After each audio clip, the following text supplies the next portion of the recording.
Hey, I'm expecting to see more of Hunter Avallone say dumb stuff, and I am looking forward to calling him dumb for saying dumb stuff. Left off at like 46, so I'll start off like right at 45. That I'm not comfortable with. If everybody starts watching it 3 times, and I'm sure Netflix, looking at their analytics, I'm sure Netflix knows who's masturbating to cuties because they know what scenes you're watching, they know how long you're watching them for, and they know how often you're watching. So Netflix knows that some contingent of people are using cuties as porn. I'm sure they are, and I'm sure they know. If based on the money they're making from that, Netflix decides to make cuties too, and it is similarly exploitative, then yeah, you are indirectly harming children by creating a market for exploitative material. Okay. Yeah, I mean, I would agree with you there for sure. Said Yeah, I figured you would. yesterday So in I the don't other think video, cuties I is like agree with Mr. super Girl's point harmful, here. and I think that the law and Netflix can sort of be in charge of like um where that line is. I'm comfortable with where it is. I think they're pushing the line and crossing over it a little bit. If Cuties 2 came out and it didn't have any social commentary and it was just more twerking and more excuses for twerking and it was more like the movie that people were afraid Cuties was like, which is just a subtext for watching teenage girls or preteens twerk, I would probably start speaking out against it right along with you. Okay. Okay, yeah. So So I think that we if someone's agree with making the more money off of broad you, points. It seems like the nitty gritty is where we kind of differ a little bit here. I think where I'm very afraid of moralizing about whether thoughts are wrong and even calling the thoughts dangerous if the actions that are, or even saying that they would lead to, those all freak me out because I've had a lot of thoughts that didn't lead to anything. Sure. Yeah, but And again, I like guess the I worst think that things this I've is more than done, thoughts. We're talking like fantasies that have like a sexual component, and yeah, that I'm does okay tend with to be that. more powerful. But I also More than thoughts. Describes thoughts. Thanks, Hunter. You're a agree that you grade A gold can't star. police thoughts. I agree with you there. I am not in Okay, favor of necessarily policing thoughts, but if you're Unless you reaching a don't and I like point don't, where those but I don't want to thoughts. stigmatize them. I don't want to say. Okay, so I think you we want to should move probably off move this on. subject. I think so. I feel like we understand where the other person is, and we're trying to nudge the other person a little bit, and we just can't.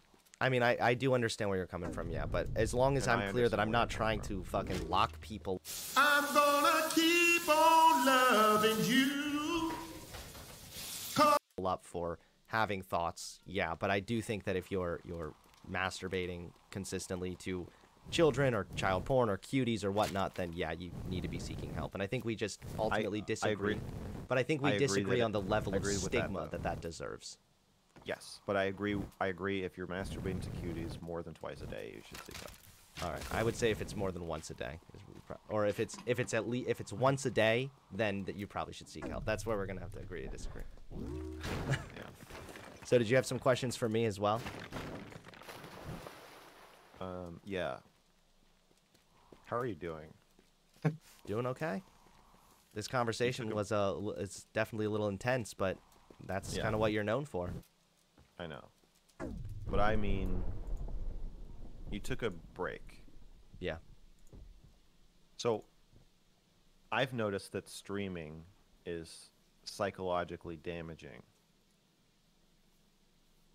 to everyone, seemingly. Hmm. How so? So Just to see it where just this seems to point's gonna drive go. people crazy in That a might be true. more like I don't. It just seems like everybody kind of snaps after a point, and I can feel it. I can feel why. Um, I think I had much less empathy or understanding for why people would sort of like start to crack up, crack under the pressure Mm-hmm. before I started streaming. And now I see the problems. Yeah. So, and then you asked me to talk and then sort of changed your mind and then took a break. Yeah.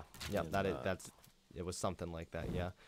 I think that a lot of people, though, were under the impression that I took a break because, like, the social media was getting to be too much for me or something. Yeah. I was honestly going through just a really rough time in my personal life. Okay. I was withdrawing from. It's funny, people always like to make fun of like the idea of being addicted to weed, but I was pretty heavily addicted and dependent on marijuana. So Yeah. I was withdrawing from that. So I was struggling with a lot of depression there, and then I was also, my psychiatrist had me switching meds, which I was withdrawing from marijuana and my previous antidepressants at like the same time. So it was just like a month of fucking torture. And I think that a lot of people were kind of under the impression that, like, the hate got too much for me, or, you know, I was cracking under the pressure or whatever. But it was more of a, like, this is an issue that I'm dealing with in my personal life, and social media wasn't helping it. So it wasn't exactly like it was the social media that drove me away, but it was the kind of thing, like, here I am, I'm really depressed, and I've been vulnerable before with my chat, too, about the fact that, like, I was struggling with, like, a significant amount of suicidal ideation, definitely a lot more than I ever have in the past. And so I definitely was a little weaker, obviously, during that time of my life. So logging on and reading comments saying that, you know, it would be better for my family and everyone if I just fucking killed myself, like, that's the kind of shit that I just didn't need that in my life right then. I needed to kind of just take a step back. I needed to be away from that so I could just focus and prioritize on getting better and fixing my mental health as much as possible. Thankfully, I'm doing a good bit better now, but you know, it's still an ongoing struggle. It's probably never going to be completely gone. So yeah. But as far as the, like, streamers are crazy, I also feel like it might be a chicken and the egg kind of thing, right? Like, Yeah, sure. It attracts crazy people. it does seem to attract crazy people, but I don't know. I've been doing it for such a long time, not streaming, but just content creation, social media, being online. I'm kind of just used to it at this point. It's just like, it's just kind of a normal part of my life now. I didn't start my YouTube channel until I was 32. So I definitely probably have a different, it's probably causing some of these clashes where where my view of what's normal is super different. So what do you mean? What would you consider your view of being normal that you find being kind of different? Like, what do you mean by that? I mean, the cuties thing is a good example, but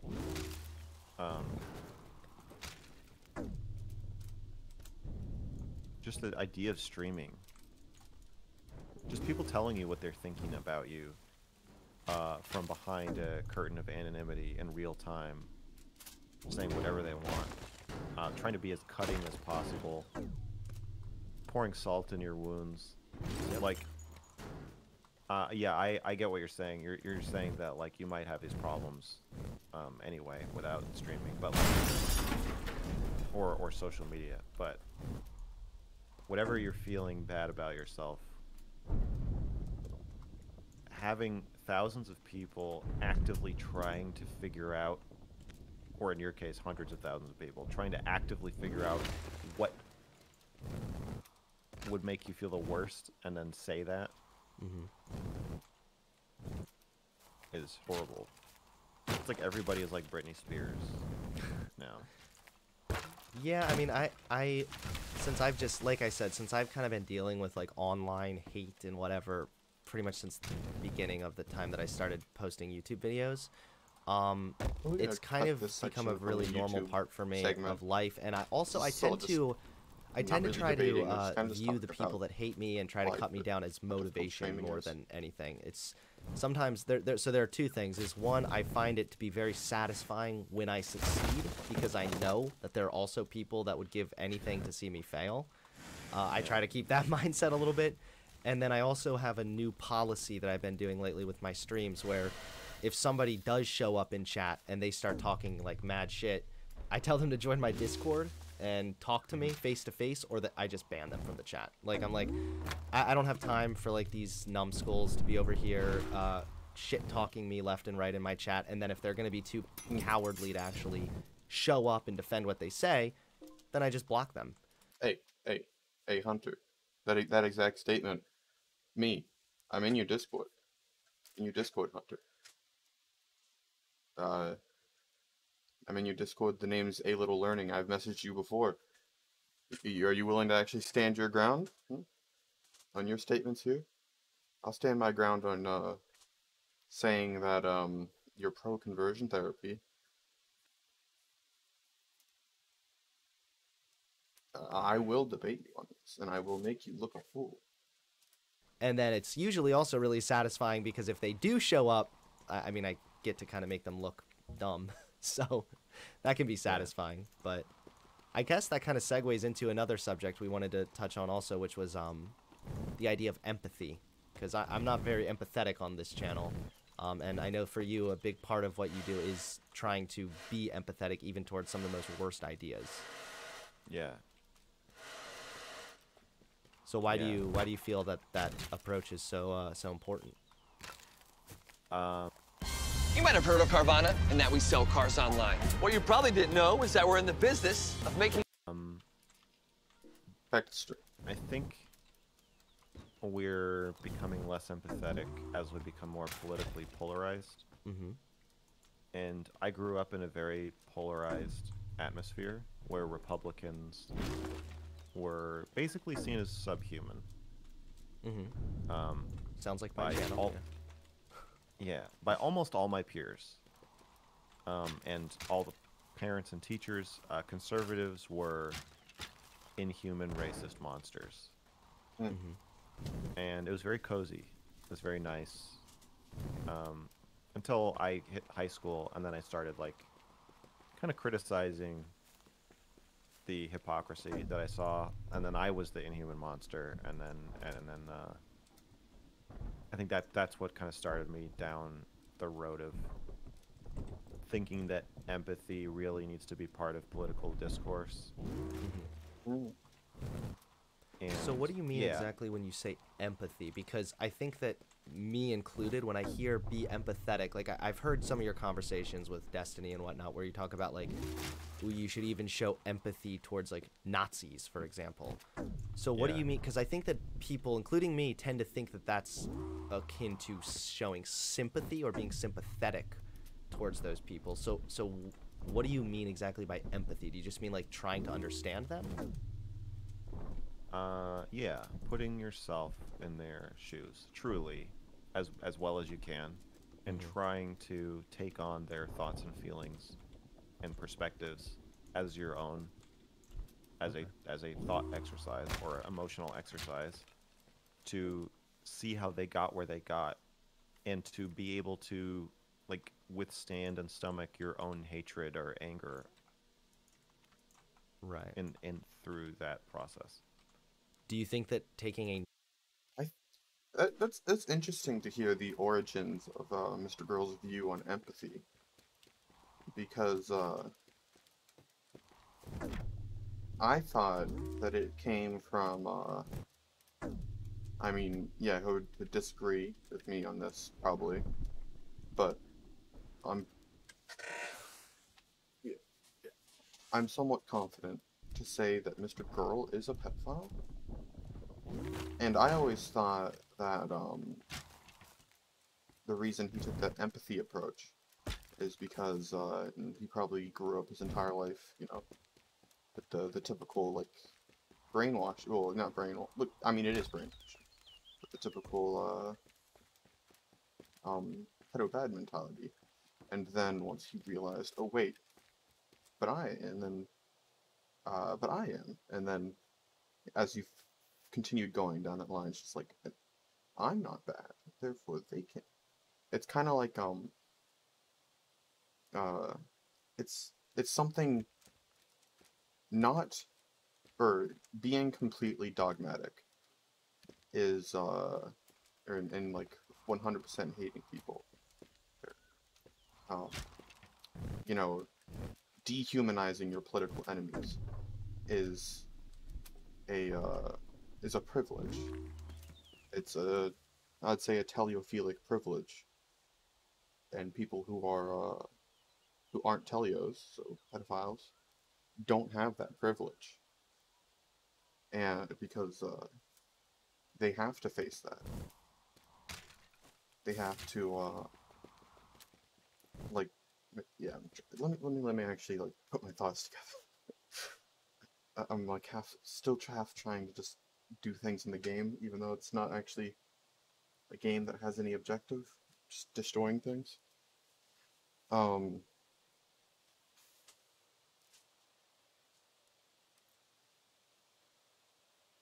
because I've thought about this a lot before.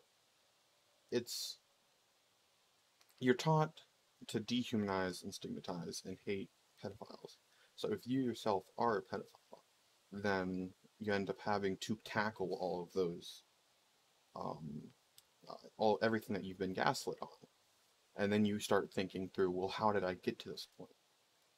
And a very common conclusion is that, well, I got to this point because I allowed myself to dehumanize and just blindly hate. Dogma, be very dogmatic. So you end up taking a much stronger stance against being dogmatic or any sort of like dehumanization of any groups, because you now know that if one of those groups were undeserving of the dehumanization and stigma that they face, you would not be in a position to judge that.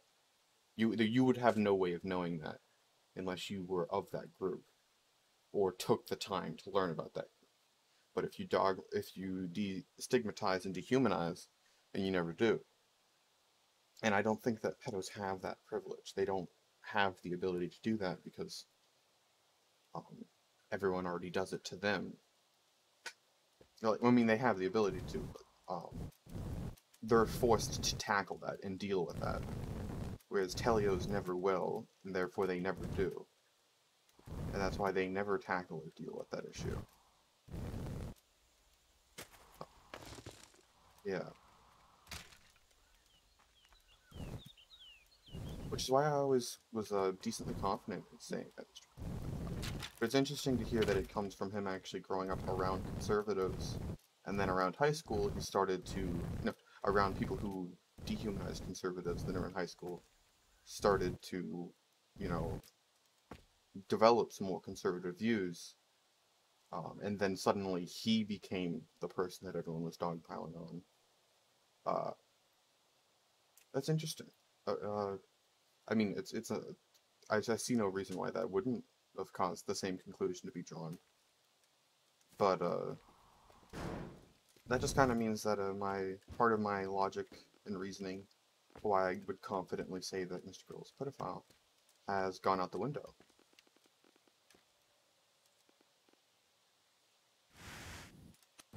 Which is cool, I guess. Bit more vagueness there, or possibility for him not being a pedophile by as now. Because that thing that I attributed to an experience that he would have had from growing up as a pedophile turns out to be something that's not that. Non-empathetic approach could ever be beneficial also, though. Yeah, I do actually disagree with the final conclusion that Mr.Girl comes to, and I do fall more in line with something like what Hunter has, with we should be able to dehumanize and stigmatize some groups to an extent, but we need to make sure that there is a system for oppressed groups to get out of oppression if they are in it, even if we do not, even if we personally don't consider it. Because like groups like Nazis, they deserve to be like properly silenced and dehumanized and stigmatized. Because oftentimes, whenever they do get given any sort of platform, it's just to like spout like just fascist talking points. They don't really back any science or care if you beat them in a debate. They just want to say things. And then the people who hear them don't agree with them based off of like the logic winning them over. It's just like they wanted to believe those things, and now they have a vague reason to do it. Which is kind of what is happening right now with pedos. I talked about it in my second video, in my earlier video yesterday, which is on my YouTube channel. The left has a lot of what I would call second wave turfs, and they do this a lot with pedophilia. You'll see them constantly say things like pedophilia is malleable, it's a choice, it can be changed. But like there is no scientific backing behind any of those claims.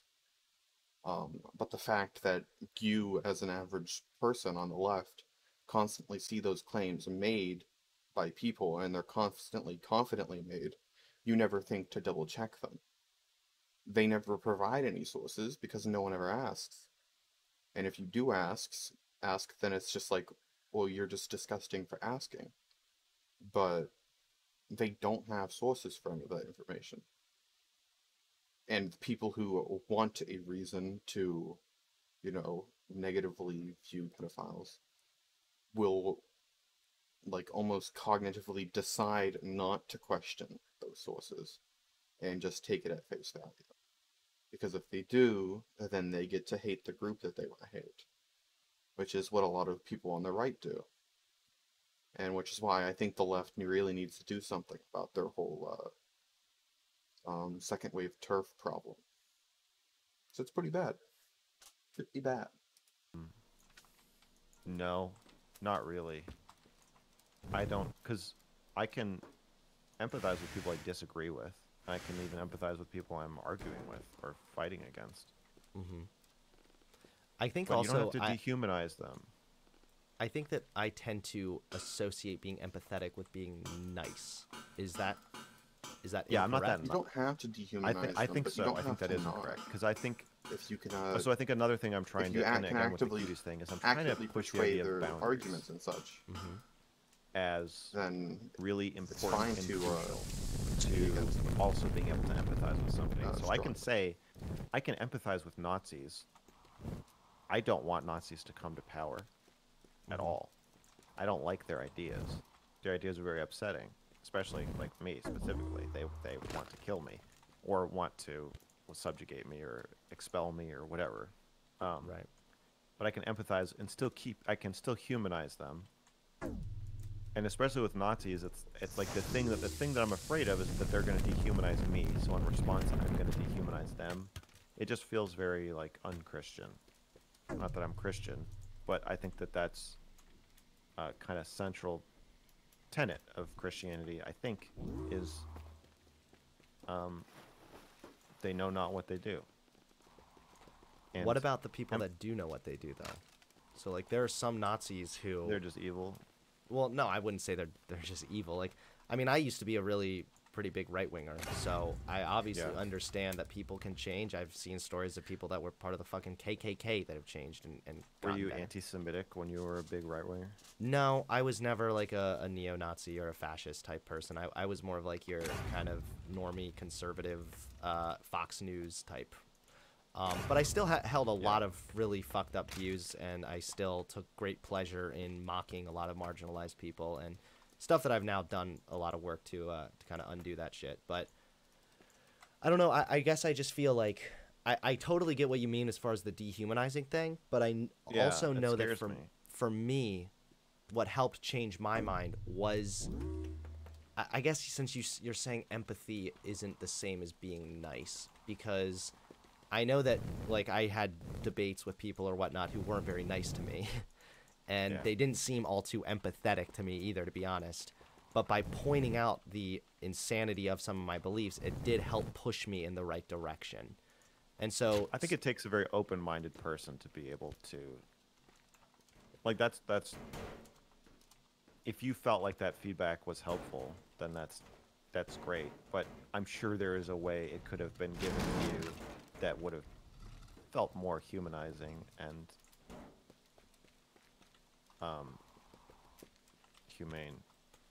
I mean, it's possible, but I just know that maybe I'm just fucking weird, but I know that for me, like, when I see the more brutal takedowns of people that hold harmful beliefs, That's the kind of stuff that tends to persuade me more. And at one point, I was the guy getting brutally taken down, and that's You want some nostalgia, Hunter? Serious question. Do you want some nostalgia? I'll brutally take you down in a debate. I'm just asking. Do you want some nostalgia? what helped push me in the right Nostalgia, direction. sorry. Voice crack. Of course, I'm not saying it was the only thing. There was a lot going on in my personal life too. I was in a place where I was more receptive to new ideas and whatnot. But I just know that for me, at least, that's what helped me. And so, my videos and my streams do tend to also take a more brutal and like intense approach. You know, I've said some pretty fucking mean things to conservatives and bigots and whatnot. But I guess I also feel like there are people that maybe I'm not going to change the mind of. So let's say I'm arguing with a conservative and I'm being really mean to that person and maybe even like dehumanizing them a little bit. So I can recognize that that's probably not going to change that guy's mind that I'm talking to for various If you reasons. humiliate him in front of his audience, then Yeah, maybe like he'll change their mind. exactly. And also on top of that, I mean, he has his ego invested in his ideas. So even if he realizes he's wrong, he's probably not going to fucking admit it. But I tend to think about it as not so much as the person I'm talking to, but for the audience perspective. So if there are right-wingers in my chat viewing the debate as it goes on, their ego isn't on the line, and they're thinking, hey, these ideas really do seem fucking stupid. I mean, I use the term brain dead a lot, and people get mad at me for it, but I feel like by showing the insanity of some of these beliefs in a more brutal way, it does help to change minds, even from like an audience perspective. I think there's a risk of dunking on somebody, and you're not even right, but you're just good at shitting on them. And you persuade people to agree with you, not because your ideas are good, or because you've provided like a warm, safe conversation or space for them to explore their ideas, but just because you won the fight. I don't want to, and I don't want to participate in that. Sure, and I'm not saying that you need to participate in that. I'm just wondering if you can see the benefit in that style at all. Well, my channel is, you're much more trying to get people to agree with you. Well, that's also because I used to hold a lot of those conservative beliefs, so I feel like You're fighting the demon within. no, I mean, it's not that deep. It's more of like I feel as though I recognize how harmful and backwards those beliefs really are. And so I don't know. I do tend to feel more impassioned to try and dispel the myths or the beliefs that I used to hold. And I recognize what you mean too. That like, what if you're just better at debate, and so you are winning purely on like a rhetorical Yeah, level? But clearly that's happening all over the place. It's hard to know who is, you know, no one thinks they're the one doing that. But if you look around, somebody's doing it, because people are getting won over on all sides all the time. Yeah, no, what I think they're kind of talking about here is something that I believe, I haven't really gotten a chance to talk about it on stream, but you'll see there's a lot of very bad people very bad arguments that have been used to argue like the pro-pedo side, and a lot of people who have gotten on and publicly debated on the pro-pedo side, and they just get absolutely destroyed, and just everyone looks down at those arguments and those people. And that's because I think that the problem with that, and I think there's a way to solve it, is that not everybody is a debate bro. We need a community that will like train debate bros, train people in like rhetorical talking points, or like how to use rhetoric and philosophy and all that, regardless of their views. We need, dare I say it, lefty 4chan. A place for debating where you can post anything, practically no moderation, except moderation on like images, but like your text posts, absolutely no moderation. No upvoting or downvoting, no liking or disliking. No accounts. So no one person's post is going to have more um, like liability or effect than the others. Uh, and then would have like the training sections for like, where people will like try and steel man positions. If someone's like trying to wonder like, hey, I have this belief. I feel like it's correct, but I don't know how to argue it. They could like, we need a place where they could go, where people who do know how to debate can help them by like steel manning their positions for them, and like set them on the right path. Because I think that was I mean, even here, I think in like my previous video where I covered the first half of this, there were a handful of arguments that Mr.Girl was like trying to make, but he lacked the rhetorical like understanding or philosophy to articulate those points. And I think the best way to solve this type of problem would be to make, I mean, yeah, just make a place where where groups can go, no matter how stigmatized they are, and be able to debate and get taught how to debate. Uh, yeah, yeah, yeah. I feel like there's something else I wanted to add to that. Yeah, yeah. Um, it was. That's why we have a lot of like marginalized groups nowadays that don't have like right now the left is kind of at a point where they feel like, oh well, all the groups that are marginalized and deserve rights we already have accepted. And that's um I want to say that's mostly due to like the essayists and like Twitter lefties kind of building an echo chamber. But at the same time, it's also kind of the fault of like the debate bros, because the people that they're assuming that the people that they're debating are like actually intelligent people who can argue the point that they believe. Um, but if you end up bringing on like someone like, well, sorry, no offense, Mr.Girl, but like if Vosh brings someone like Mr.Girl on to debate pedophilia, and only ever brings him on, he's not a debate bro. They'll say that outright. He said that at the beginning of his debate with Foch. He's not a debater. He didn't come there to debate because he's not good at it. And I think Mr.Girl's kind of speaking from experience here, because he is on the correct side. He is arguing from the correct position here. And he just lacked the rhetorical skill and debate skill necessary to defend his points. And I think that's a problem, because everyone takes like his arguments as, oh yeah, no, this is the reasonings or the arguments for why you know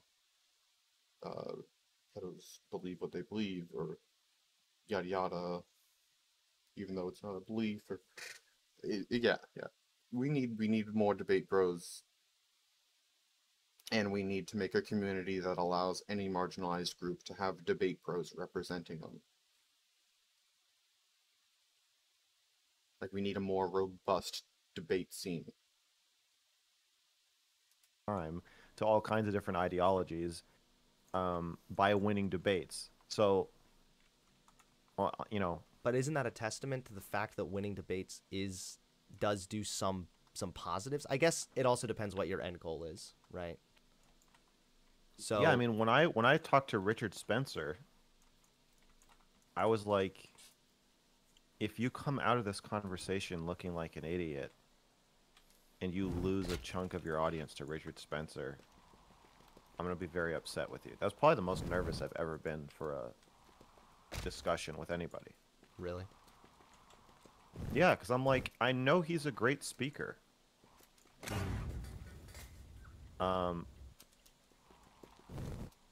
And like, it's not And I'm not fighting for people to agree with me. So I'm not trying to debate him. I'm not trying to win him over or convince anyone of anything. And so if he decides that that's where he wants to go, and he's much more educated than I am about, like, history, which is where he's probably going to draw most of his arguments from if he wants to convince me that authoritarianism, or convince my audience that authoritarianism and racism and fascism are good. If he wants to turn into a debate, all I can do is say, like, hey, I don't want to debate you, which just makes it look like a concession, and, like, can just make me look like it could have been horribly irresponsible, and I wouldn't have been like, well, maybe he's right. It would just be like, he's just good at it.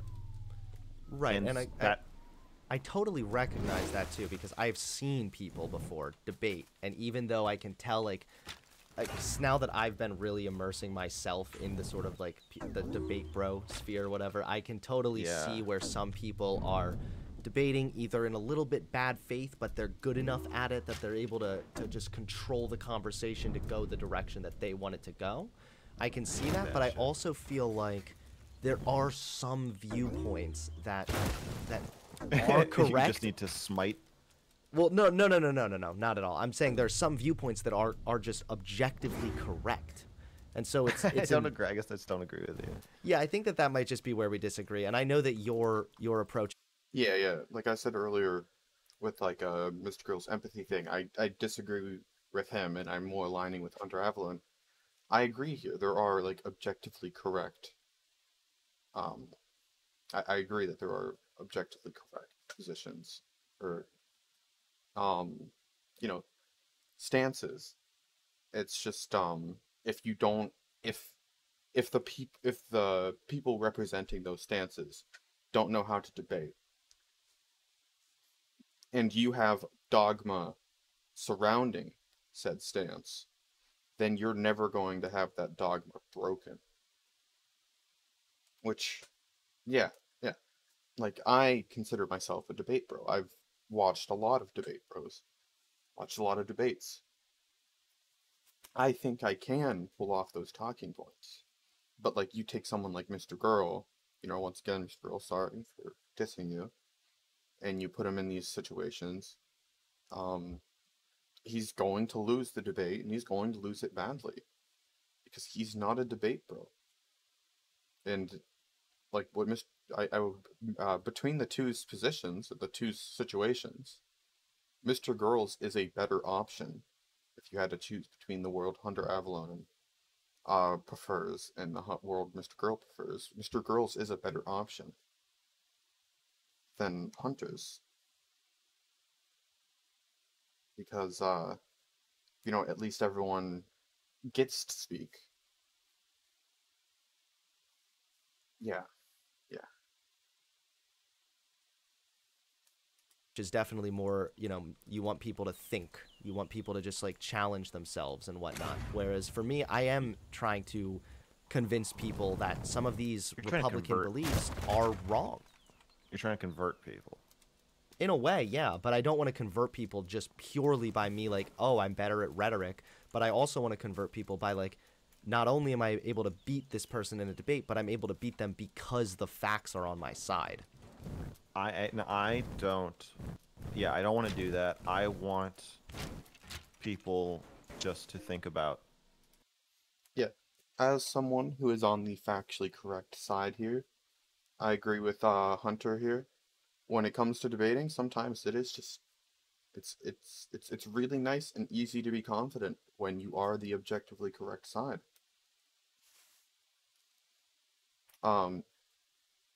And that's why I think if everyone was armed with proper debate skills and proper rhetoric skills, then whichever side aligns most with the truth would be the one that wins.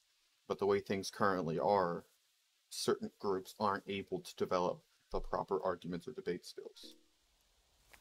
Which is how we end up in our current situation.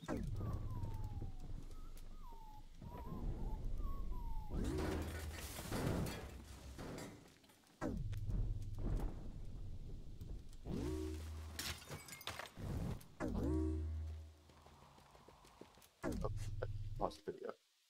their beliefs and their feelings and kind of the intersection Something thereof. felt wrong. And my favorite comments I get are when people say, I don't agree with you, but watching this video helped me figure out what I think about this. Yeah, and you do a good job at it. I mean, I've watched your debate with Destiny on trans issues, and I was pausing it every few minutes actually to like just think through what you were saying, and I still didn't really agree with you much at all about your opinion on that, but I did appreciate the fact that you really pushed me as a viewer to think about these things, and you know, I was stopping, I was researching here and there, just thinking through it more deeply, I guess. Yeah, the gender trans like kind of ongoing debate is a tricky one because thinking through it out loud is perceived by some people as bigoted or hateful in itself. So I think that's one.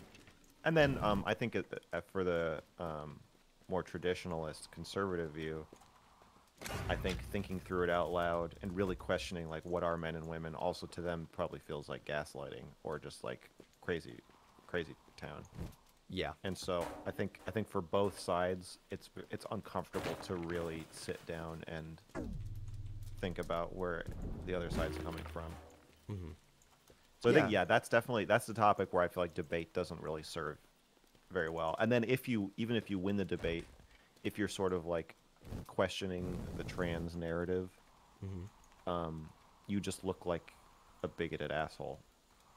I mean, I think that I would want to know, I mean, I'm not trying to get super deep into this conversation, but like I would ask first of all, like, what is the trans narrative and what are the questions being asked? Because I think that there are absolutely ways that you can go about those conversations, and it's true that you'll probably have some woke scold on Twitter that says you're a transphobic bigot because you dared question it or whatever. But I think that there are room for those. There's room for those conversations as well. I guess I'm just wondering because I can see the benefit of some of the content you do. I'm just wondering if you're able to see any of the benefit of the type of content that I do as well. I am left-leaning. Okay. So when I see somebody, I mean, I guess not on trans issues. Well, in some ways I am, but not the whole 9 yards. That's for sure. Yeah. So yeah, is there a satisfaction if I see somebody ripping apart an idea that I also dislike and feel is harmful and don't want to spread? Like, it feels good. Sure. And like, but I don't know if I think it's productive. Okay.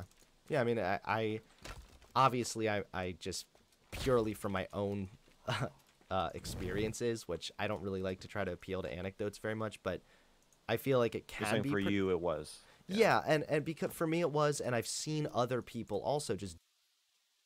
I mean, yeah, I agree with Mr. Girl here. I mean, I'm far more left than Mr. Girl is. I'd even consider myself more left than Hunter Avallone is. But seeing someone get destroyed who holds an opinion that I disagree with is great and enjoyable to watch. But unless they are someone who actually knows how to use rhetoric, I think it's harmful and I think it's bad. I think it's dumb. Like, I mean, yeah, I'm gonna bring up Mr. Girl's history. Sorry again, Mr. Girl. His debate with Vosh, Mr. Girl got absolutely destroyed. But you could tell that Mr. Girl wasn't sure how to articulate him in that debate. How to articulate his points. And a lot of his points are decently left-leaning if he knew how to articulate them, and he would have been able to beat Vosh. But he doesn't know how to use rhetoric, yada yada. You know, putting too much weight on debate bros and like the outcomes of debates is a problem if you do not have systems in place to make people capable of debating. And I think that's where Hunter's things fall through. doing this who it's been productive for them also. But again, I think that this really ultimately just comes down to what are our end goals, right? My end goal is to get more people thinking rationally, logically, and usually as they begin to think that way, that kind of comes along with a more left-leaning perspective, if I'm being honest. Yeah, I just don't. Yeah. Sorry, go ahead. No, I was just going to say, so I think that there is definitely some value there, but I can see, like I said, I see the value in what you do also. I think it just comes down to kind of what our end goal is here with the content creation. I would say that the agenda I'm pushing the most is doesn't have a spot on the political spectrum. It's more a agenda of free speech and free thought, and sort of like free feeling of like being able to talk about feelings, being able to normalize talking about feelings, even feelings that are weird. And I'm more focused on that and yeah, the humanization more than I want my side to win. Sure, yeah, of course. And I mean, I try to, I don't like the idea of like my side versus their side very much, because I have some opinions that would not be really accepted by like more left-leaning stuff either. I more want people to come to conclusions, or at least I do want people ultimately to agree with me, of course, but I want them to agree with me based on logical and critical thinking. And I want them to get there, not because they saw some dude they don't like get ripped apart in a debate, but rather because they actually did critical thinking. Because that's kind of what I underwent, is where I was doing a lot of research on my own. I was thinking very critically about some of these concepts and some of these like homophobic things that I used to spread or whatever. And with that came a change in my beliefs that wasn't rooted in like the aesthetic of seeing somebody get wrecked in a debate, but was rather like, hey, these ideas are they are correct as opposed to my previous beliefs. I'm not being very specific there, but just generally, like I don't want people to kind of just be on one side or the other, one team or the other either. I want people to be critical of their own side, and I want them to be correct. Opinion, yeah, which also, but happens to be your opinion. Well, I'm correct about everything, so yeah. Yeah. You used to be homophobic. Yeah. Yep. And you used to be religious? Yes, but my homophobia did not spread or didn't really stem very much from my religious beliefs. Okay. It stemmed much more from just... I think it was... I was young when I started making content, so a lot of my reasoning was very shallow and very, very weak. So some of it was just that I liked being edgy and politically incorrect, and that entailed partially shitting on gay people, which I totally recognize now that's fucked up. But it wasn't like that deep. But there's a feeling of freedom in it. There may have been a feeling of freedom in it, but also it was just like, I think that I would see like the sensitivity that I didn't like very much, and I kind of wanted to break that apart and not give a fuck about the feelings or not care about the sensitivity of that group, I guess. Which, I mean, I still, like I said, I mean, we just had the conversation about empathy. I'm still not really very keen on like honoring people's sensitivities and their feelings as much as I am arguing from more of a empirical standpoint.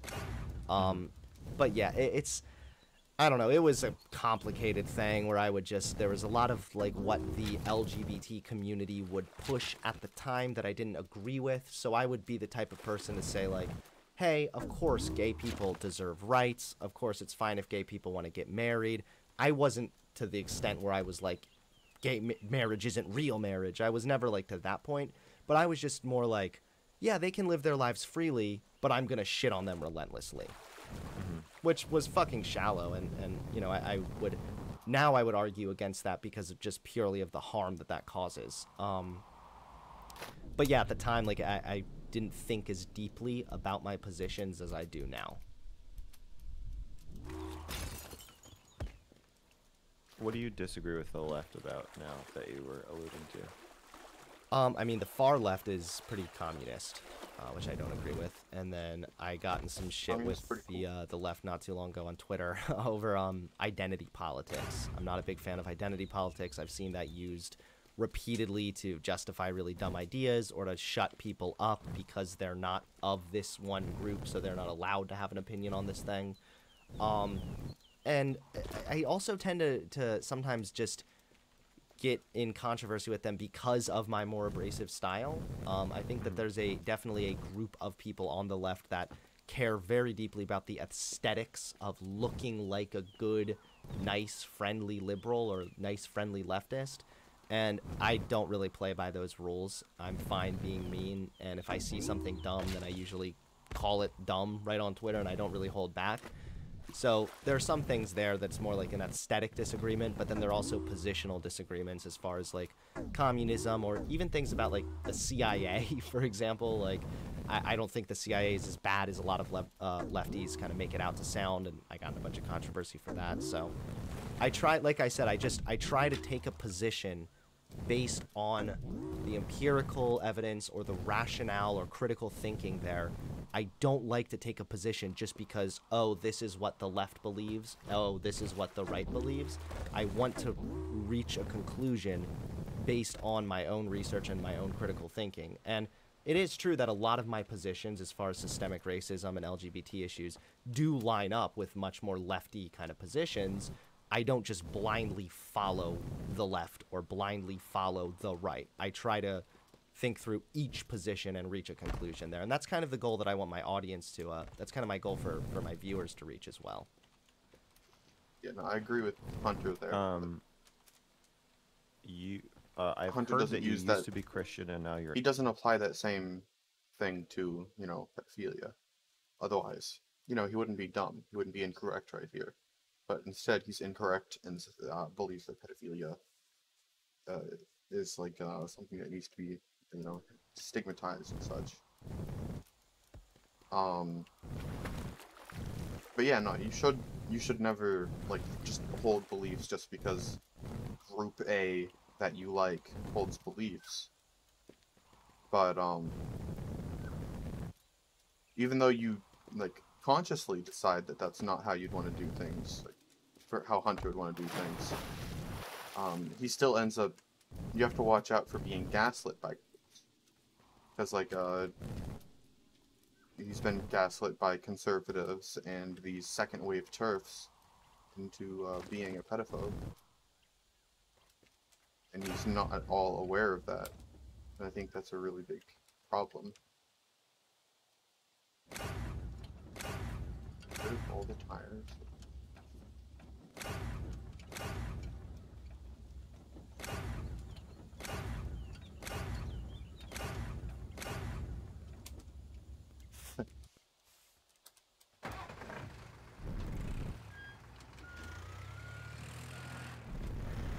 Hell yeah. Okay, yeah. Like, I've talked about on my streams before, one of the things that I usually always draw it back to is intuitive beliefs and nuanced beliefs. You should strive to have not a single intuitive belief, and you should get in a habit of recognizing every time you have an intuitive belief, and then catch yourself whenever you state things that are intuitively believed. Because whatever you believe intuitively, you should not put any stock in. If you have an intuitive belief, which is kind of just like, you know, intuition can justify anything.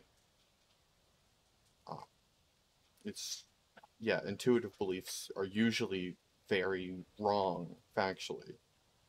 But if you take the time to get a more nuanced opinion on things, then it's great, and you should always strive to have all of your beliefs that you advocate for as being beliefs that you hold nuancedly. But like, and that's like where I think Hunter's problem comes from. Every time he's swapped sides, he's made sure to like understand the facts. But a lot of things that he's just been taught since he was a child, he will just intuitively hold them, which is what he's currently doing during this debate. atheist. Is that accurate? I mean, technically, yeah, I'm more agnostic, if anything, because I recognize that, like, there's a possibility that maybe a greater deity exists, but I'm just not really Functionally convinced. atheist. Functionally atheist, sure. Yeah, that's a good way of putting it. When did that happen? That happened when I was still conservative, actually. So for a while, I was like one of the few conservative atheists. And how long ago was this? This was back in 2017 was when I first posted my video kind of just talking about like why I'm starting to really not be convinced by the Christianity arguments, or the arguments in favor of God were not really very convincing to me. Have you always been atheist, or? I was raised atheist. Okay. I asked my father if there was a God once when I was like 8, and he said probably not. That was it, huh? That was the extent of my religious upbringing. Yeah. Man, so literally polar opposites for us, where I was raised in a very religious, very Christian environment. You know, religion and the Bible and going to church were massive parts of my upbringing. Yeah, I think I set foot in a synagogue maybe twice in my life for family, friends, or stuff like that, but I never. No mention of. I don't think I even knew that I was half Jewish until I was like 13 or something. I was raised with no concept of religion as something other than like on TV. Also because my my hometown is very like non-religious. So none of my friends believed in God growing up either. Okay. Yeah, it's just funny hearing you say that, because it is literally the opposite. I mean, even my wife, I met her at church, so that was just the type of environment I was always raised in. Is she Christian? I don't. You can talk to her about it, because I know she's gonna come on here next and talk to you. Yeah. I don't know if she would consider herself like a Christian. I know she's against organized religion, though. Okay. And she definitely she may still believe that Jesus Christ is her Lord and Savior. I mean, I know that she definitely has given the strongest arguments in favor of Christianity that I've heard. So, okay. I don't know if maybe she would be considered like a Christian apologia at some points, but I think that, yeah, she has definitely laid out some arguments in the best faith or the most charitable way, and it hasn't convinced me, but I do think that it's helped in me form some of my arguments. I had a weird conversation when I started dating my girlfriend. Yeah. Where I was like, if we're gonna like be life partners, like if we're gonna get married eventually, if there's gonna be a long-term thing, I need you to believe in death. I can't really spend my life with somebody who can't accept that we're actually going to die. So if you think that we're gonna, become spirits or whatever, or be reincarnated, or any of the what I see as kind of like desperate escape routes that people fantasize about, I don't know if we're gonna be able to like. That's like I think my only like ideological deal breaker of like I need us to be on the same page, that we're animals and animals die. So when you say death, I guess you just mean like kind of how it was before we were born. Yeah. You just don't exist anymore. Right. Yeah, I mean, I've kind of come to I'm working to accept that myself. It's definitely like a sad thing to accept. I would like there to be something after death, but me too. But I know that the most realistic thing is obviously that your brain is no longer functioning and you cease to exist. And I used to I've heard stories before of people that are like, I saw life after death or whatever, but aren't they just having like a DMT trip before you die? Yeah. DMT. Yeah. So it's drug. I mean, even when people say like I saw the clouds or I saw a loved one or whatever, it's like you may have in your head like it was probably just because I know your brain releases a bunch of that chemical like a DMT or the DMT or whatever. I don't know the technical term, but yeah. So it makes sense that you would trip out for like the next couple seconds as your brain is kind of dying, and then that's it. Do you argue about this? Or do you What- care What do you mean? Like argue with, about death? with your wife? Yeah. Oh, that's definitely, that wouldn't be an ideological deal breaker for me. No. It's an interesting conversation, and you know, it's like I said, I there are people obviously in my life that have died that I love very much, and I like to believe that they are still somewhere or still existing on some level, but I know that the most realistic outcome is probably that, yeah, you're just done existing. You're not suffering, you're not anywhere, it's like how you were before you were born. Yeah. So I guess, I mean, from my understanding, you've been with your girlfriend for a while, so I guess she believes in death. She fucking better. Well, there you go. But that's something we talk about too much. Yeah. Yeah, I'm like, I framed it as like, you need to swallow this pill. Mm-hmm. I need you to take the red pill. The death pill. But the black pill. Yeah. But yeah. I feel like, do you feel like once you accept that, there's a level of comfort in that, though? No, Really? I dread death. Yeah, I don't want to die at all. I'm just terrified of death. I don't know. For me, sometimes, maybe it's just, you know, the depression in me, but sometimes I feel like it's You're like, comfort- well, at least this will all end. Yeah, well, honestly, yes. Sometimes it's Pain comforting will just end. knowing that, like, I don't have to be afraid of hell, because growing up, I was very terrified of going to hell. Yeah. Just being raised religious, of course. So there's not really anything. You're just done. You're not existing anymore. And to me, that sometimes is a little comforting to think about. Maybe it's Yeah. maybe it's Halfway only through comforting the though debate, because they I was just raised in an stopped talking environment about where pedophilia, and they just had like a chill I was discussion taught about that life. like there's the possibility of there being like eternal suffering in the lake of fire or whatever. Yeah, I guess that sounds better than that. Yeah. I don't know. I think I'd actually rather be tortured for eternity than die. And just not exist, really. Yeah, I really don't want to die.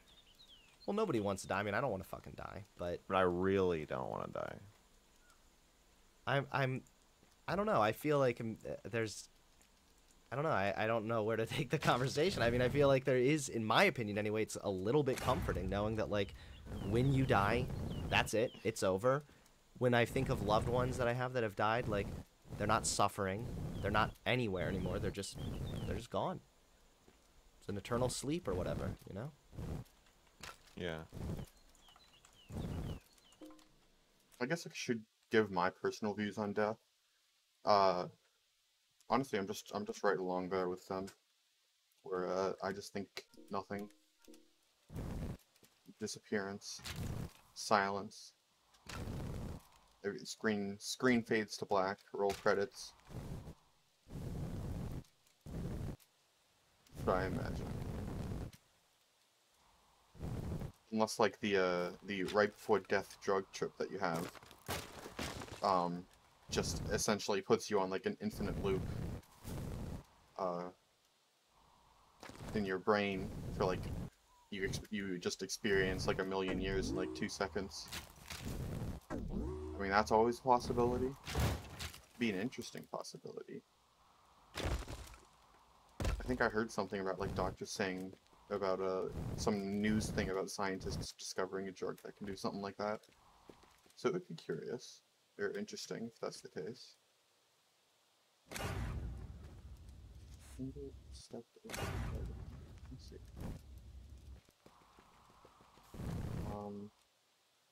Yeah, no, I'm on the side of death scary. Very scary.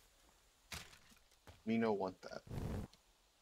But I'd also prefer nothing over religion. Shit. Can I ask about being famous and having kids? Sure. I'm not really that famous though, but I would talk about it. Well, you're famous enough to want to shield your kids from the limelight or the haters, I assume. Yeah, yeah.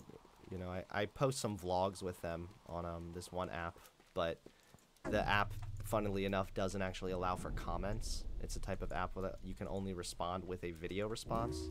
So whenever I post, Probably helps. it does actually. It really helps keep like the trolls away. Yeah. But whenever I post photos of me with my kids on Instagram, yeah, I check the comments very frequently to make sure that no one's saying anything that's fucking creepy. And then if they do, then I block them immediately. But yeah, what did you wanna yeah. I don't know. I think I might want a baby one day, you know? Yeah, it's pretty fun. Sometimes it Sometimes they sure. kind of drive you crazy, but you know, that's just parenting. Yeah. I've dealt with babies before, so I know what you're talking about. I've caretaken them before.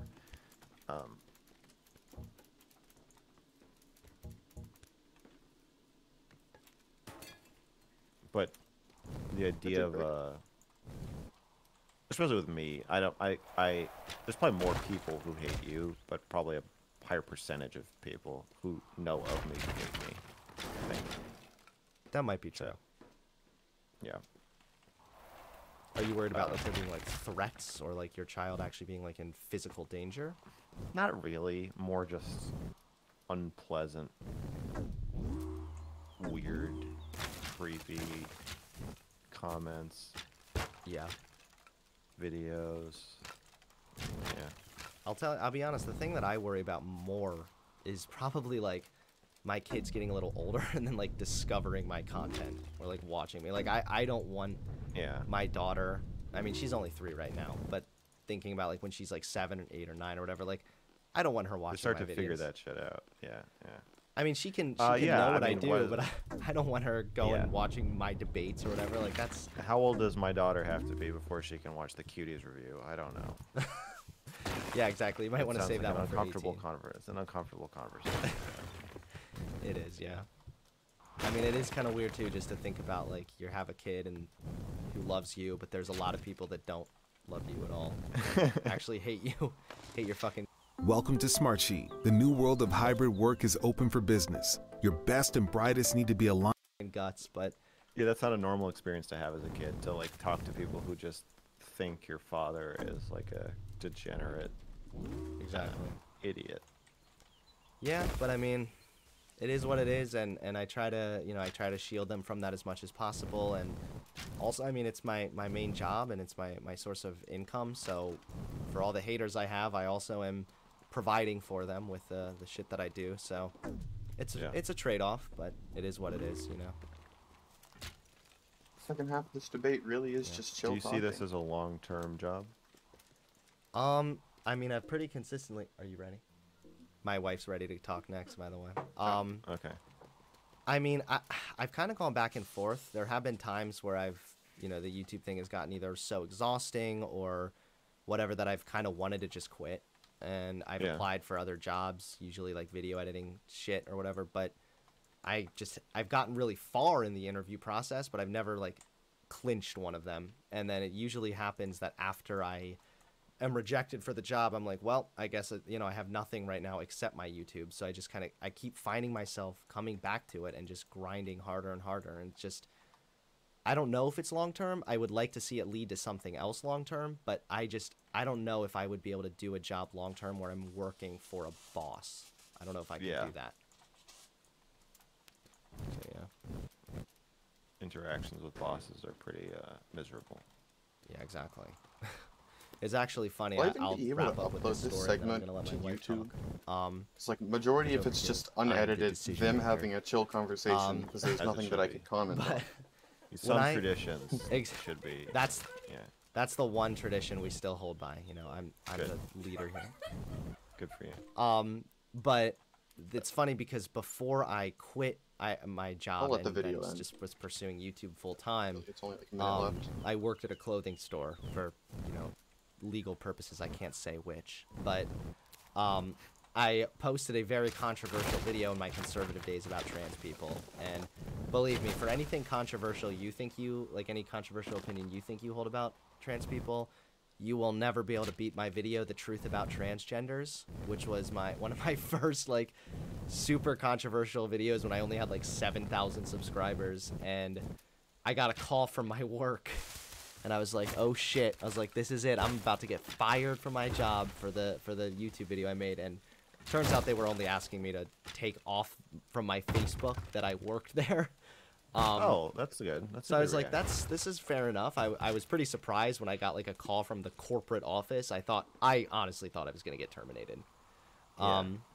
But yeah, it was just, I don't know, it's kind of a funny story because I was like kind of scared because I was like, oh man, I'm not ready to quit this job yet. Hey, that seems like a very reasonable reaction from them. Yeah. Well, I mean, I really appreciate the conversation. I know the beginning was a little intense, but you know, the rest of the conversation was really pretty chill. So I appreciate it. I appreciate it too. Thank you for talking to me. Yeah, man. Don't forget to hit that subscribe button. Yeah. I guess that's the end of the YouTube segment. I'm gonna stop recording.